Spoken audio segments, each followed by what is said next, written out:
Welcome to the तार education friends. आज है 12 मई 2021। देखेंगे अब तक के सभी महत्वपूर्ण करंट अफेयर्स जो आपके आगामी सभी परीक्षाओं के लिए महत्वपूर्ण होंगे।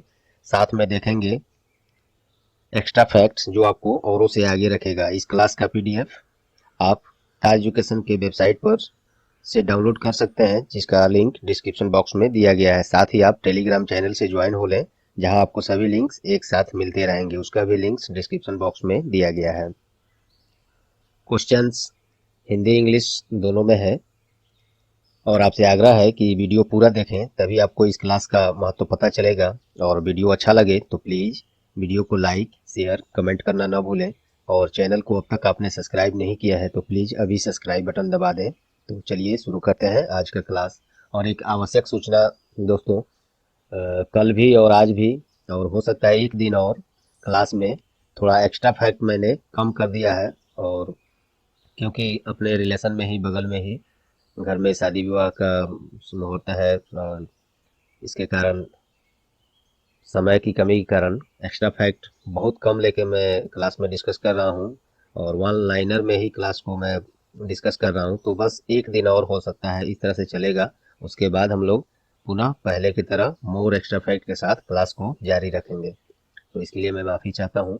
तो चलिए शुरू करते हैं आज की क्लास।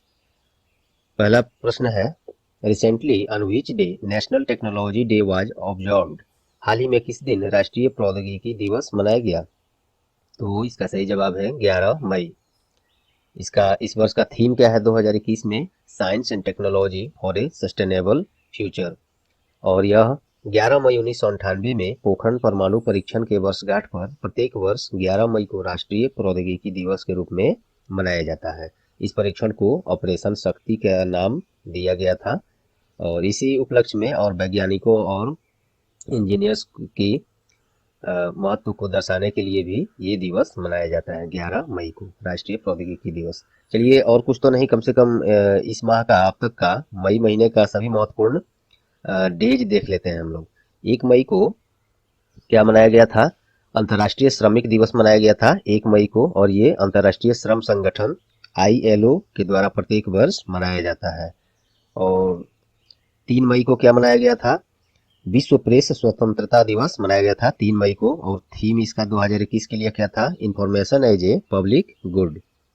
और 2 मई को 3 मई मैंने पहले बता दिया। 2 मई को क्या मनाया गया था? विश्व हास्य दिवस 2 मई को मनाया गया था। और 2 मई को एक और दिवस था, विश्व टूना दिवस। टूना एक मछली का किस्म है, इसी के महत्व और क्योंकि इस मछली का पालन जो है बहुत देशों के द्वारा किया जाता है वहाँ के खान पान के रूप में, और उस पर अर्थशास्त्र भी उस पर टिका हुआ है बहुत सारे देशों का। तो उसी के महत्व को बतलाने के लिए विश्व टूना दिवस प्रत्येक वर्ष 2 मई को मनाया जाता है। और 4 मई को क्या मनाया गया? अंतर्राष्ट्रीय अग्निशामक दिवस अर्थात इंटरनेशनल फायर फाइटर डे 4 मई को मनाया गया। 4 मई को एक और दिवस था, कोयला खदान दिवस, 4 मई को ही मनाया गया। 4 मई को एक और दिवस है, विश्व अस्थमा दिवस, ये भी 4 मई को ही मनाया गया। और इसका थीम था 2021 में अनकवरिंग अस्थमा मिसकंसेप्शन। ये अस्थमा दिवस 4 मई को तो इस वर्ष मनाया गया, लेकिन प्रत्येक वर्ष यह मई महीने के पहले मंगलवार को मनाया जाता है। तो ये आप लोग ध्यान रखेंगे, मई महीने के पहले मंगलवार को प्रत्येक वर्ष विश्व अस्थमा दिवस मनाया जाता है, जो कि इस वर्ष 4 मई को पड़ा था। और 5 मई को मनाया गया विश्व हाथ स्वच्छता दिवस, वर्ल्ड हैंड हाइजीन डे, 5 मई को मनाया गया। और इसका थीम 2021 में था seconds save lives clean your hands.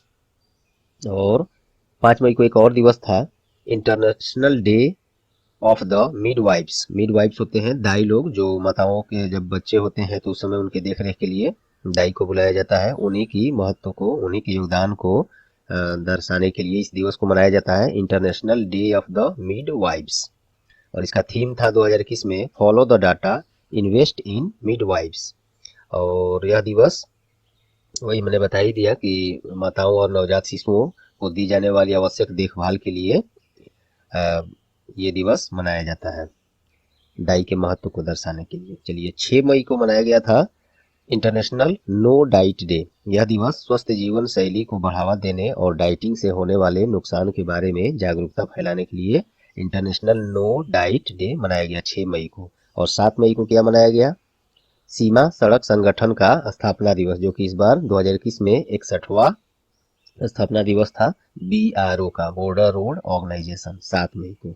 और 5 मई को, 5 मई पे पीछा छूट गया, एक और क्या है, 5 मई को एक और दिवस मनाया गया था, विश्व एथलेटिक्स दिवस 2021 5 मई को मनाया गया था। और यह भी मई महीने के किसी भी संभावित दिन को प्रत्येक वर्ष मनाया जाता है। तो ये सर्टेन नहीं है कि किस दिन मनाया जाएगा, लेकिन मई महीने में ही मनाया जाता है किसी दिन। तो इस वर्ष 5 मई को मनाया गया विश्व एथलेटिक्स दिवस 2021।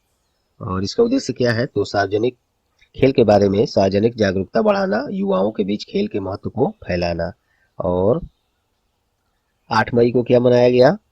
8 मई को वर्ल्ड रेड क्रॉस डे मनाया गया है हाल ही में। और इसका थीम था 2021 के लिए टुगेदर वी आर #अनस्टॉपेबल।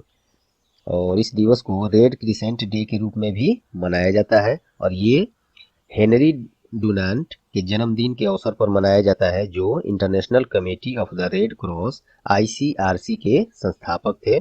और हेनरी डुनांट सबसे पहले नोबल शांति पुरस्कार प्राप्त करने वाले व्यक्ति भी थे। उन्हीं के जन्मदिन पर ये वर्ल्ड रेड क्रॉस डे मनाया जाता है। और 8 मई को एक और दिवस था, विश्व थैलीसीमिया दिवस, 8 मई को ही मनाया गया था। और इसका 2021 में थीम क्या था? Addressing health inequalities across the global thalassemia community. और ये थैलीसीमिया होता क्या है, ये बीमारी?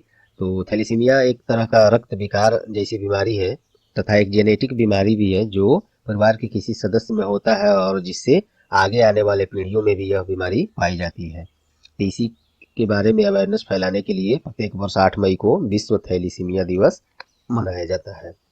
और 8 मई को एक और दिवस था, विश्व प्रवासी पक्षी दिवस, वर्ल्ड माइग्रेटरी बर्ड डे।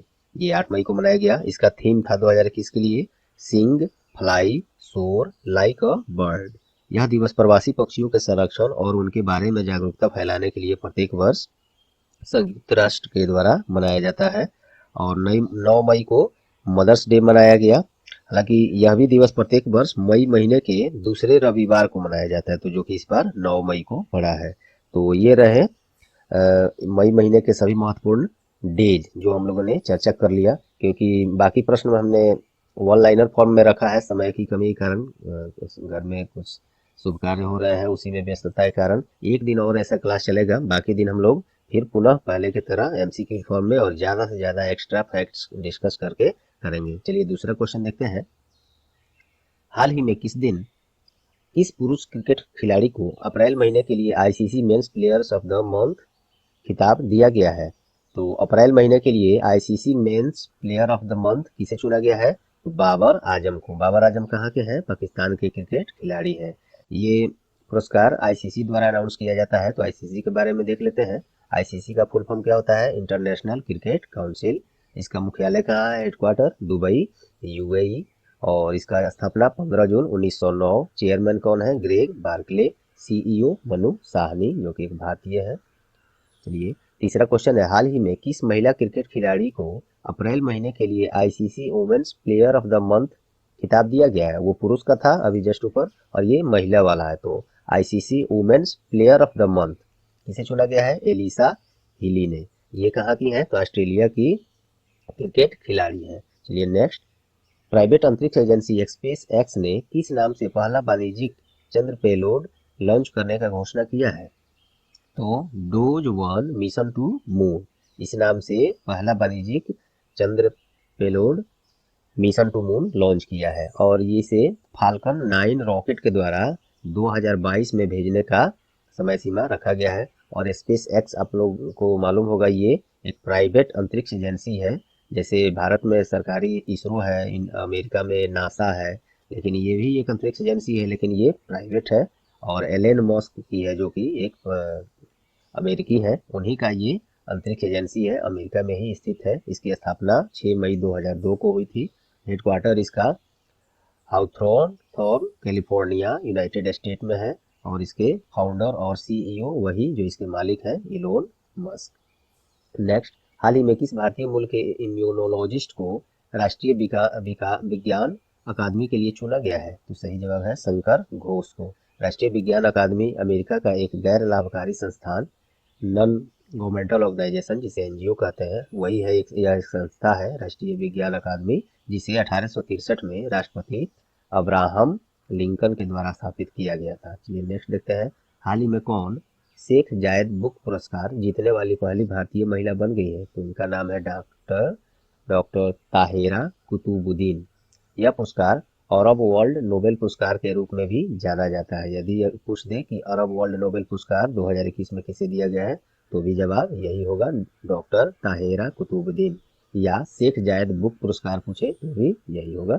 यह पुरस्कार उनकी नई पुस्तक अरबी ओरेशन आर्ट एंड फंक्शन के लिए दिया गया है। चलिए नेक्स्ट। हाल ही में केरल की पहली महिला राजस्व मंत्री का निधन हो गया है, उनका नाम क्या है? तो गौरी अम्मा। केरला से संबंधित है तो देख लेते हैं केरला का कैपिटल तिरुवनंतपुरम, मुख्यमंत्री पिनरई विजयन और गवर्नर आरिफ मोहम्मद खान। चलिए नेक्स्ट। हाल ही में कौन सा राज्य ऑनलाइन फ्लड रिपोर्टिंग सिस्टम अपनाने वाला देश का पहला राज्य बन गया है? तो सही जवाब है असम। इस सिस्टम का उद्देश्य राज्य में हो रहे प्रत्येक बाढ़ से हानि का शीघ्र आकलन करना और राहत पैकेज पहुंचाना, यही ये काम करेगा ये पोर्टल, ये app online flood reporting system. और ऐसा करने वाला असम देश का पहला राज्य बन गया है।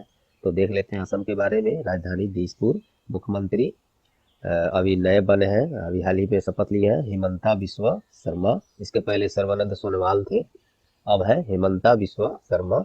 गवर्नर कौन है? प्रोफेसर जगदीश मुखी। चलिए नेक्स्ट। हाल ही में ब्रिटिश साहित्यकार पॉल पिकरिंग के द्वारा कौन सी नई पुस्तक लिखी गई है? तो ये पुस्तक का नाम है एलिफेंट। नेक्स्ट। हाल ही में जाने माने भारतीय फुटबॉलर का निधन हो गया, उनका नाम क्या है?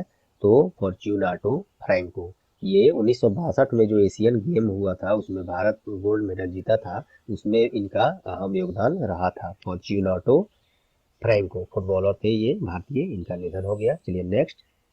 ब्रिटेन की कंपनी डिलोइटे द्वारा जारी 2021 ranking of global retail power houses के अनुसार भारत की कौन सी कंपनी दूसरी सबसे तेज गति से बढ़ने वाली रिटेल कंपनी बन गई है?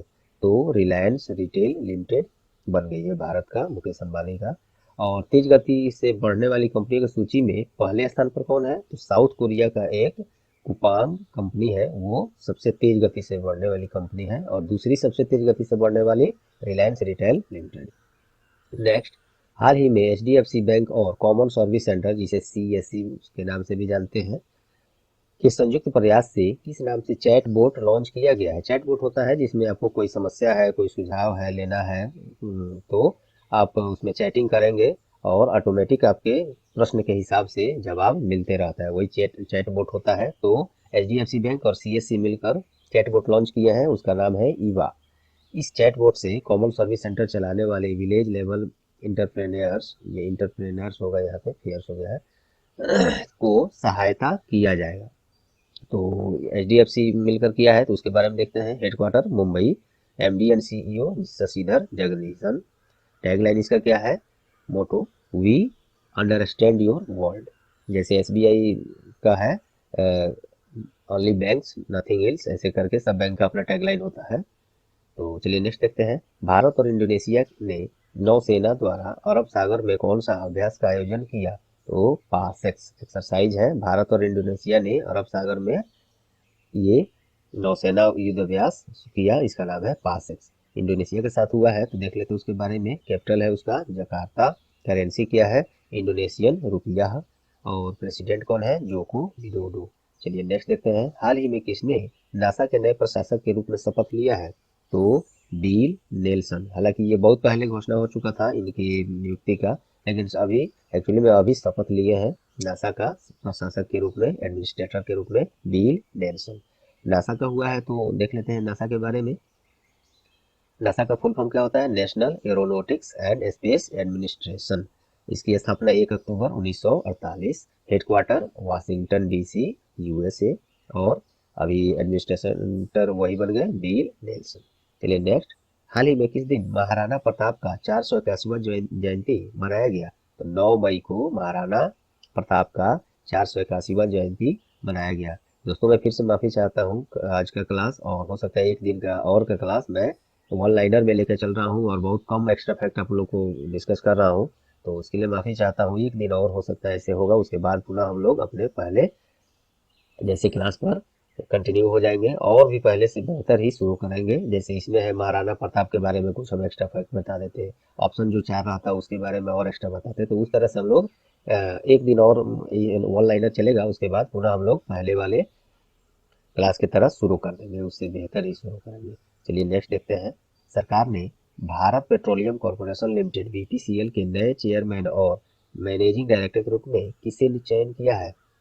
बीपीसीएल का नया एमडी एंड सीईओ किसे बनाया गया है? तो अरुण कुमार सिंह को। और बीपीसीएल अर्थात भारत पेट्रोलियम कॉर्पोरेशन लिमिटेड, इसकी स्थापना 1952, हेडक्वार्टर मुंबई और चेयरमैन अरुण कुमार सिंह। चलिए नेक्स्ट। हाल ही में किस रिटेल और पेमेंट कंपनी के द्वारा कोविड-19 वैक्सीन फाइंडर टूल लॉन्च किया गया? तो ये पेटीएम के द्वारा किया गया है। एक्चुअली में ऐसा टूल हाल ही में फेसबुक के द्वारा भी लॉन्च किया गया था। अगर हम ऑप्शन रखे रहते तो वो जरूर आपको बताते, उस तरह से भी ऐसे भी बता ही देते हैं। हाल ही में फेसबुक ने भी कोविड-19 वैक्सीन फाइंडर टूल लॉन्च किया था। इसमें होगा क्या, आप इस टूल की सहायता लेकर ये देख सकते हैं कि आपके आसपास में कहाँ पर वैक्सीन उपलब्ध है, वहाँ के लिए आप अपॉइंट हो सकते हैं और वैक्सीन का जिस दिन आपको डेट बताया जाएगा उस दिन जाकर वैक्सीन टीका लगवा सकते हैं। पेटीएम ने भी शुरू किया है यही टूल, तो पेटीएम के बारे में देख लेते हैं। इसकी स्थापना 2009, इसका मुख्यालय नोएडा उत्तर प्रदेश, चेयरमैन विजय शेखर शर्मा, सीईओ वरुण श्रीधर। तो दोस्तों ये रहा आज का क्लास। पुनः मैं माफी चाहता हूँ वन लाइनर में करने के लिए, एक दिन और उसके बाद से हम लोग पुनः काफी मोर एक्स्ट्रा फैक्ट के साथ क्लास को एमसीक्यू फॉर्म में डिस्कस करेंगे। और मुझे उम्मीद है कि आज का क्लास आप लोग को परीक्षा उपयोगी लगा होगा। यदि हाँ तो प्लीज वीडियो को लाइक करें, अपना बहुमूल्य कमेंट करें, वीडियो को जितना हो सके ज़्यादा से ज़्यादा शेयर करें, टायर एजुकेशन का सहायता करें। और वीडियो को चैनल को अब तक अपने सब्सक्राइब नहीं किया है तो इसे सब्सक्राइब कर लें और बेल आइकन दबा दें, जिससे आगे आने वाले सभी क्लास का महत्वपूर्ण नोटिफिकेशन आपको सबसे पहले मिले। तो चलिए ये रहा आज का क्लास। All the best.